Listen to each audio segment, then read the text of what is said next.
lebih baik ngomong, nanti kita bantu memindahkan dari tempat dia asalnya, semulanya, sehingga tidak diganggu di sistemnya. Nah, kemudian kasus itu tadi, itu memang sering terjadi.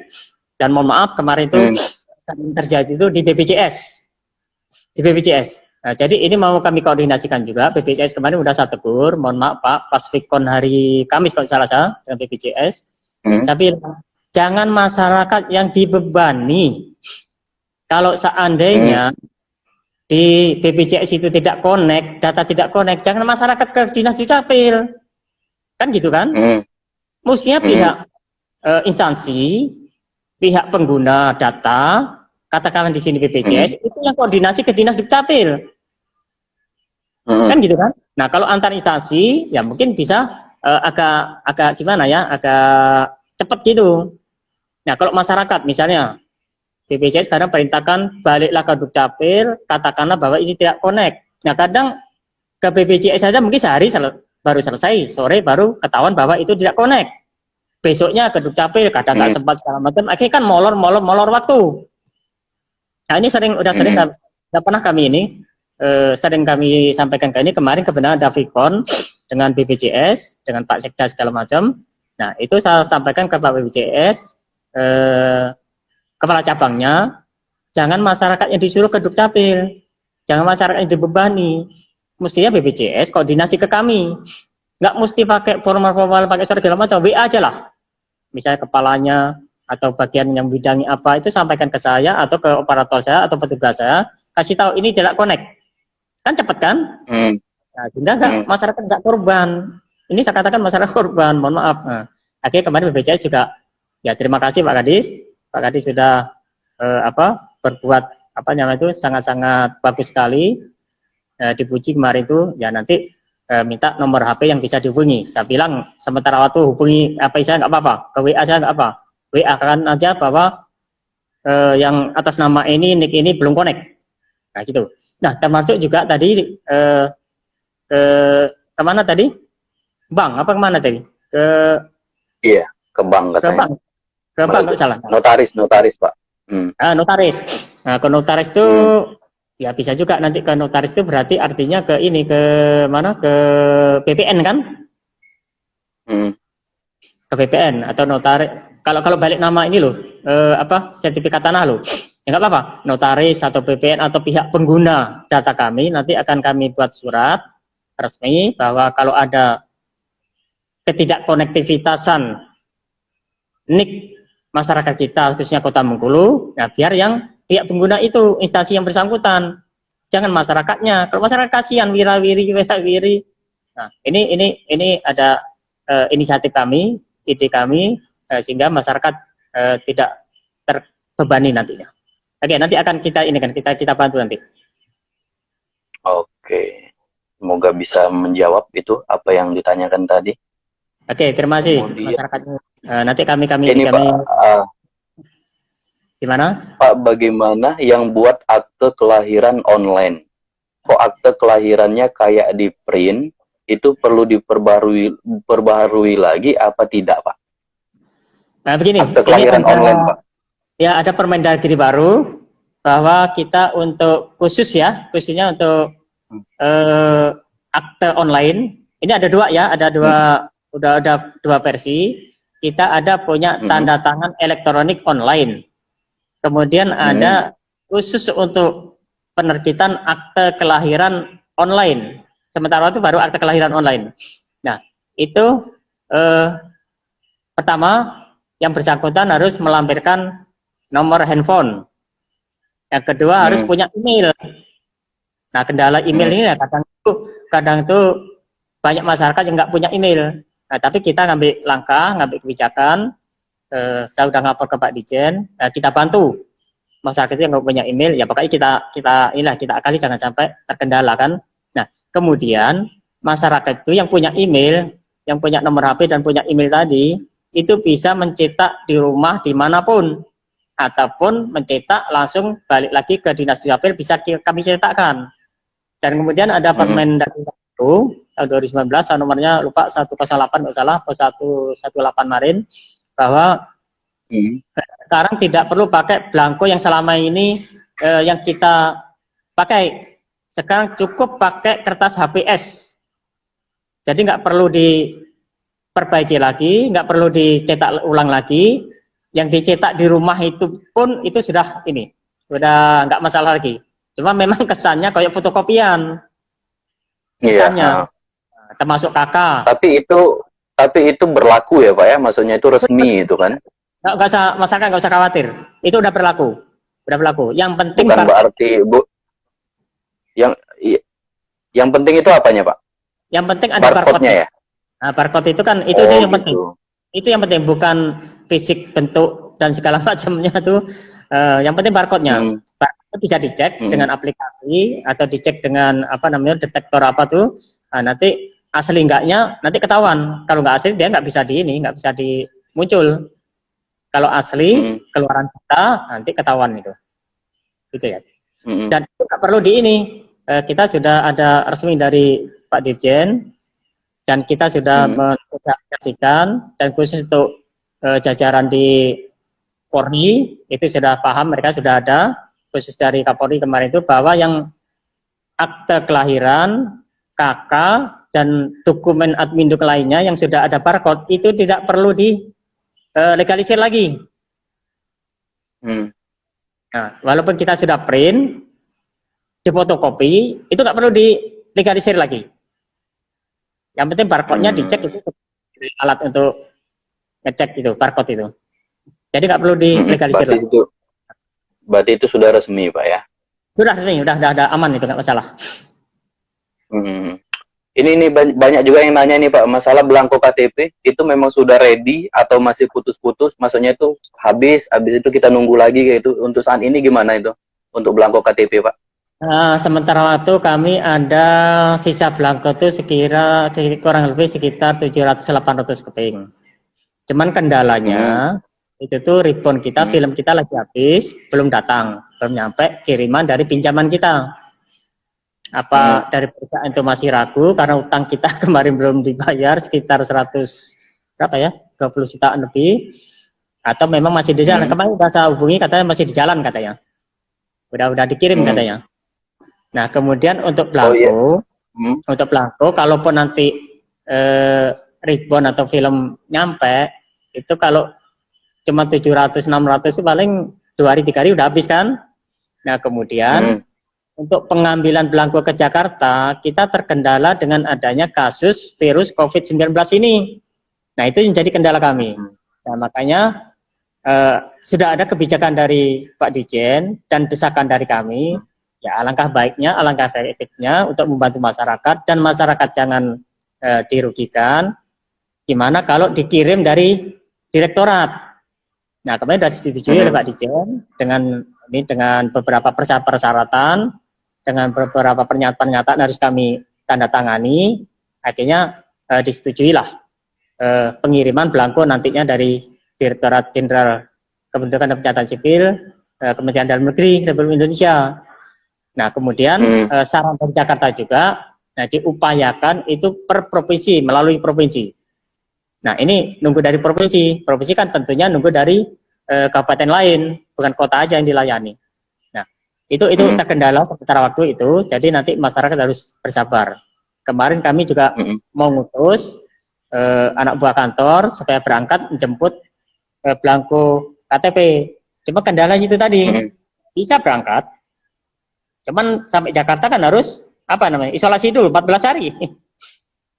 Nah, sebab itu juga harus isolasi 14 hari lagi, kan kasihan, kan nggak efektif. Jadi bersabar dulu ya. Nanti menunggu dari pihak Dukcapil Provinsi Bengkulu yang mengkoordinir untuk pengambilan KTP elektronik itu, belangko KTP elektronik. Oke, terima kasih.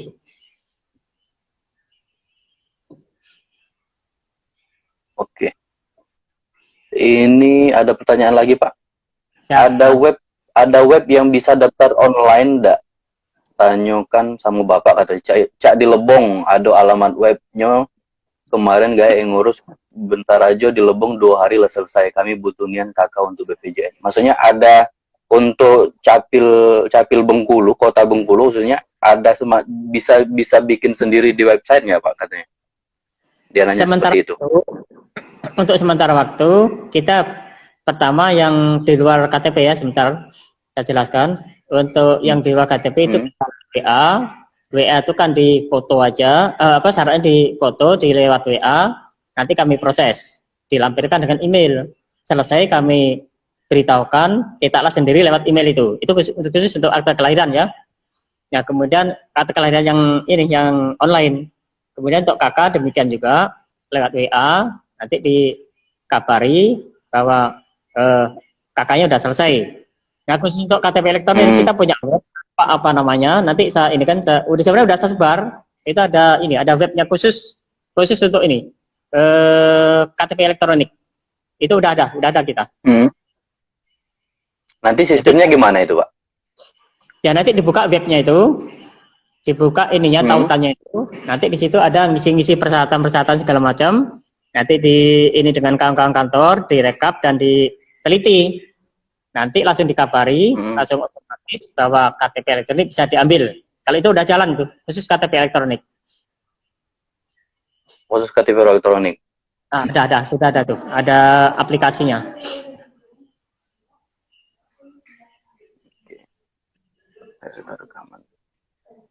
Ini Pak, saya sudah rekaman Pak, tapi saya datang udah berapa kali nggak dapat Pak.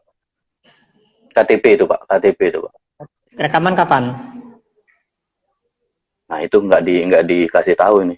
Biasanya kalau udah berkali-kali kayaknya sudah, biasanya mungkin 2 hari 3 hari kayak gitu. Berarti kalau udah berapa kali-kali udah berapa kali? Ya kadang kita tuh sering ini kan tanya dengan masyarakat udah berapa kali, kapan, segala macam. Kadang tuh itulah baik-baik kadang masyarakat nggak jujur. Udah sering kali itu berapa kali, kapan terakhir. Kalau kami, prinsip kami, dan itu perintah Pak Dirjen, kalau sudah PRR, sudah print ready record, artinya sudah siap dicetak, itu jangan ditunda-tunda.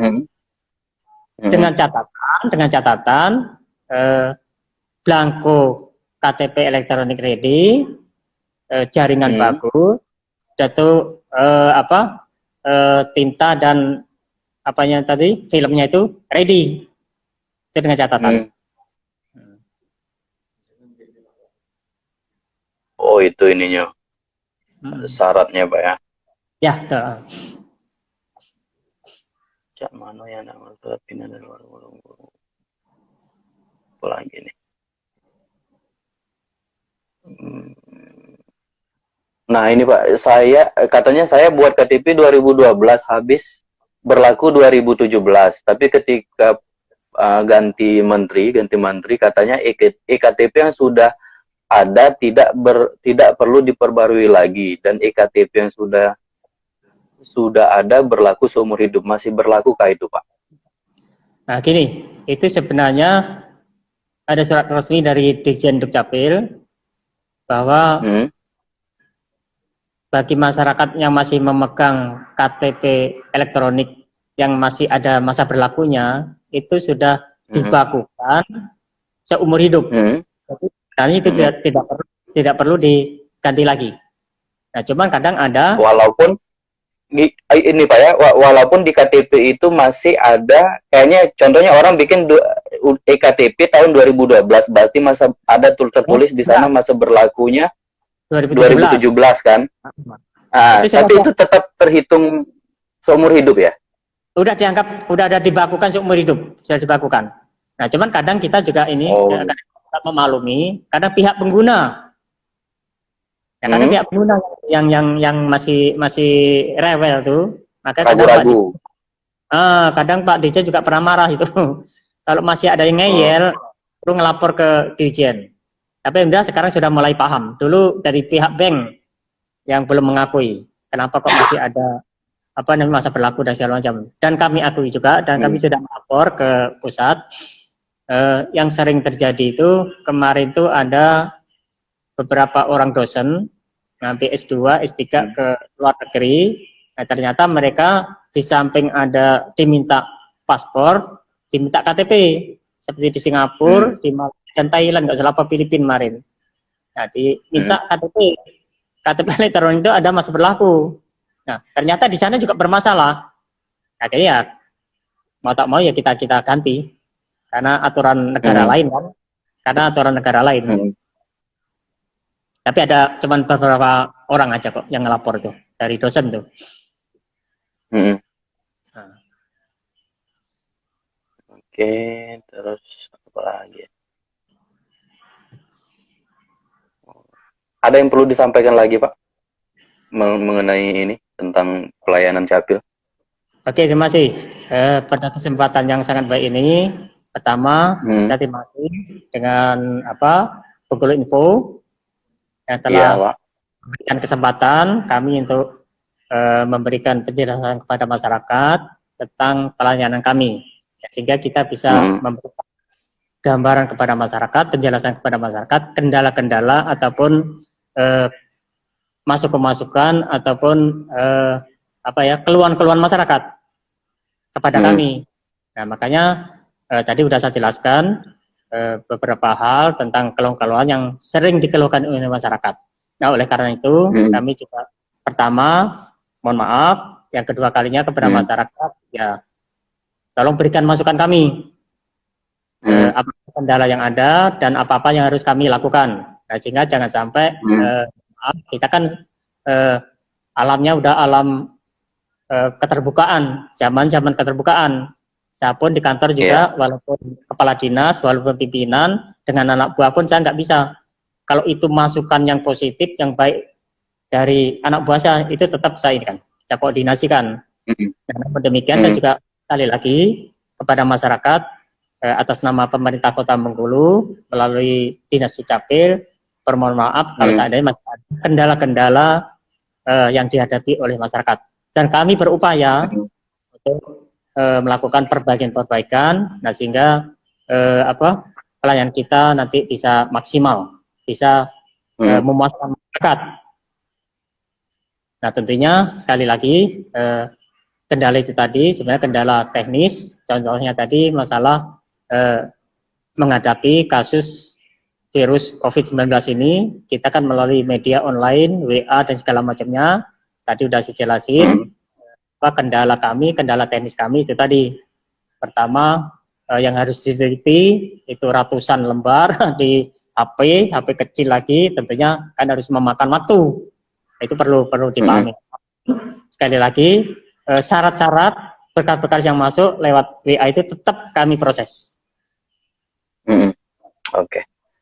Ini ada masukan nih Pak dari masyarakat, ini saya bacakan Pak ya, biar maksudnya Capil makin maju, makin mantap ke depan, karena Capil bisa dibilang garda terdepan lah untuk mungkin ini ya, paling dekat lah dengan masyarakat apa-apa datangnya ke Capil kayak gitu kan. Ya, betul. Apa keperluan apa kayak gitu kan tentang pencatatan sipil. Ini ada masukan nih dari Fadil Azim. Tolong Pak Kadis, untuk para pegawai yang ada di kantor Dukcapil itu lebih mementingkan pelayanan yang profesional, ramah, sesuai dengan SOP dan murah senyum. Itu masukan itu Pak. Mungkin bisa Bapak tanggapin kayak gitu. Oke, terima kasih. Jadi itu juga permasalahan klasik juga. Jadi begini, mohon maaf. Tadi Anda mengatakan bahwa pelayanan kita memang betul-betul pelayanan yang menghadapi masyarakat. Dari mulai lahir sampai mati itu harus ke Dukcapil. Kan gitu kan? Iya, benar. Perubahan data, perubahan identitas, pindah penduduk, pindah alamat dan segala macamnya. Itu adalah dari Dinas Dukcapil. Tentunya kita juga mohon maaf, saya bukan bela anak buah dan bukan menyalahkan masyarakat dan bukan bela masyarakat, bukan menyalahkan anak buah. Itu semuanya karena kondisi. Kadang ya kita harus sama tahu kan, yang dilayani tadi kan banyak, ramai setiap hari itu. Nah, kadang itu masyarakat, satu, itu pertama dulu ya masyarakat. Nah, kadang masyarakat tuh maunya cepat, instan. Kan gitu. Sudah itu diminta persyaratan, kadang itu lama. Kadang nggak mau, banyak alasan ini itu. Nah, kita tuh yang kerja sistem, Pak. Misalnya, untuk merubah putus-putus suaranya, Pak. Halo, Pak. Halo. Nah, halo. Putus-putus suaranya, Pak. Bisa nggak, maksudnya, ya kameranya ini, nggak usah digerak-gerak, jadi biar agak stabil. Kayaknya sinyal agak kurang stabil di sana, Pak. Karena putus-putus. Ya. Nggak, yang Bapak jelasin kan. Oke, Pak, lanjutin, Pak. Gimana, Pak? Nah, jadi kita nggak bisa menyalahin siapa-siapa. Nah, kadang itu pertama kita ke masyarakat dulu. Kadang masyarakat tuh mintanya instan, mintanya cepat. Tapi kadang sulit untuk diminta instan. Itu yang sering kami temui. Misalnya untuk merubah status pendidikan. Nah, di situ sudah dibuat SMA dan minta tidak tamat sekolah, tidak tamat SD. Kan logikanya nggak masuk. Nah, pernah juga itu pensiunan dimintanya supaya status pendidikannya tidak sekolah, kan nggak masuk akal. Nah, itu marah-marah. Nah, kadang kawan kantor marah, ya mau tak mau kan harus melawan. Itu masalahnya. Nah, kadang kita sudah berupaya sabar. Nah, kadang ya kita maklumi kan namanya terpancing. Nah, kemudian anak buah kantor juga, petugas juga, yang dilayani juga banyak. Ya, sudah kami supaya ini mungkin sesenyum mungkin. Ya, tapi kadang terbawa-bawa, terpancing-pancing oleh masyarakat tadi. Nah, kita juga kembali mengharapkan kepada masyarakat tentunya tetap saling sabar. Kalau mau cepat, ya tapi antrian duluan. Kalau mau cepat lagi, misalnya persyaratan belum lengkap, ya dilengkapin. Toh kita juga kita melayani lewat WA.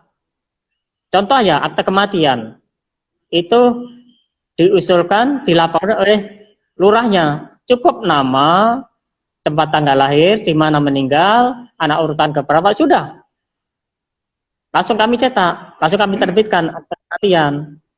Nah, kadang juga lurah juga, tolong Pak Gadis, terbitkan akte kematian atas nama ini, tapi nggak dilengkapi niknya berapa, matinya di mana, meninggalnya di mana, dan persyaratan lainnya nggak dilengkapi.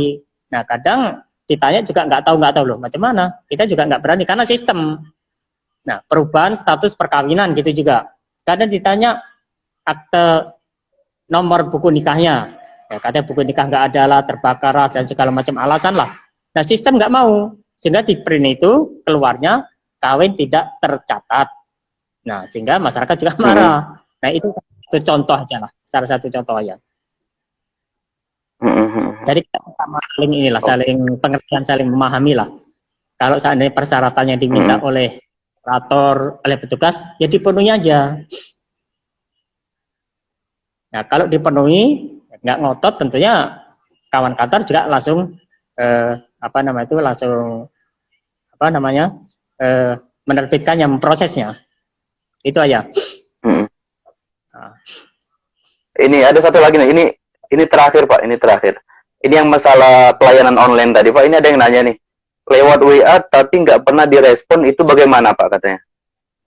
Itu yang saya katakan tadi, ini pasti pada saat masuknya kasus COVID-19 ini, kasus virus COVID-19 ini, itu udah pasti. Tadi saya katakan bahwa kecuali pada hari-hari biasa, itu kan bisa lewat, biasanya lewat loket. Jadi yang lewat WA itu agak kurang. Dan sekarang semua pelayanan lewat WA, tadi saya katakan, yang masuk untuk akte aja sehari itu paling enggak 100, paling enggak itu. Nah, satu usulan akte kelahiran itu paling enggak syaratnya 4. Buku nikah berapa lembar itu yang difoto itu. Nah, sudah tuh kakaknya, ya sudah tuh pengantar dari lurah ada F01 itu, nah, berarti paling enggak 4 atau 5. Kalau 100 kali 4 atau 5, paling enggak 400, 500 yang harus diplototi operator. Nah, jamnya juga dikurangi dari jam 9 sampai jam 3 sore, dikurangi istirahat siang. Cuma berapa jam efektif itu? 5 jam, 4 jam itu. Biasanya kan 8 jam. Nah, itu permasalahannya. Jadi mohon dimaklumi, mohon dipahami, itu berkas yang masuk tetap diproses. Nanti kalau udah selesai pasti disabar. Jadi mohon bersabar. Intinya sabar aja Pak ya. Sabar aja dulu Pak ya. Ya, pasti proses kok. Ya, nomor-nomor sudah ada kok. Sudah dipampang di depan itu. Udah kita pampangkan. Nah, itu yang sering terjadi tadi saya katakan tadi. Ya, mohon maaf aja harus ini. Nah, coba lah bayangkan kalau 400 ini diteliti satu persatu di HP itu, coba bayangkan. Bayangkan. Tapi tetap gini. Dan kemudian itu WA, mohon maaf kepada masyarakat, memang nggak bisa dihubungi. Nggak bisa dihubungi. Kalau nanti ngubungi banyak orang telepon, kan nggak kerja jadinya. Itu masalahnya, kan nggak kerja nanti. Kadang-kadang balas lewat WA pun, kadang mereka itu juga terganggu. Pokoknya kami jamin tetap diproses. Sabar aja. Dan itu pasti diproses, Pak ya? Walaupun Pasti, maksudnya tidak direspon atau itu. Setiap saya pantau terus. Nah, saya kan jarang di ruangan, pasti saya pantau bidang duk, bidang KTP, di bidang pasti saya pantau. Kendala apa, keluhan apa. Nah, keluhan itu tadi, masyarakat mau cepat. Mau cepat. Karena giliran, karena yang masuk itu banyak, jadi giliran. Oke, ini Pak, terakhir Pak, silakan Pak, apa yang pengen disampaikan? Habis itu kita closing, terima kasih udah ini. Silakan Pak, ini ada yang pengen disampaikan lagi? Terima kasih, masyarakat sudah banyak masukan, baik melalui media online ini, secara langsung ini, atau lewat WA saya, ataupun yang sudah lewat Facebook, itu sering sudah saya baca.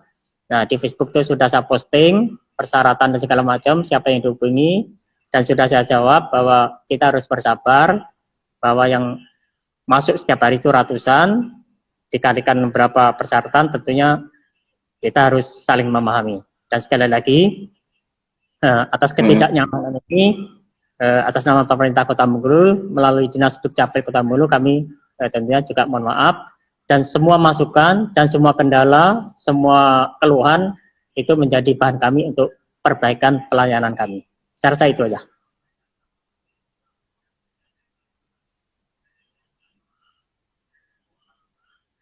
Halo? Halo? Halo? Iya, Oke, itu aja Pak ya. Sudah ini udah saya juga terima kasih Pak Bengkulu Info, terima kasih Bapak sudah bersedia untuk live bareng dengan Bengkulu Info. Ya berharap ke depan masyarakat sama mungkin pihak Capil kita sama-sama apa namanya, ada perubahan lah ke depannya ini. Supaya kita makin maju, Kota Bengkulu makin maju, kemudian Provinsi Bengkulu makin maju juga.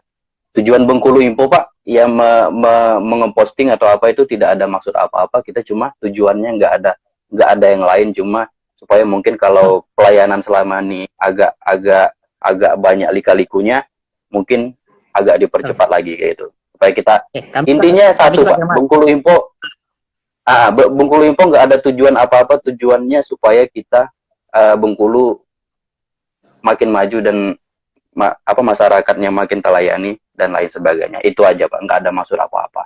Terima kasih Pak sudah bersedia bergabung, sekali lagi terima kasih. Ya, semoga ada live berikutnya mungkin dengan pembahasan yang lain lagi. Terima kasih. Assalamualaikum warahmatullahi wabarakatuh. Waalaikumsalam warahmatullahi wabarakatuh.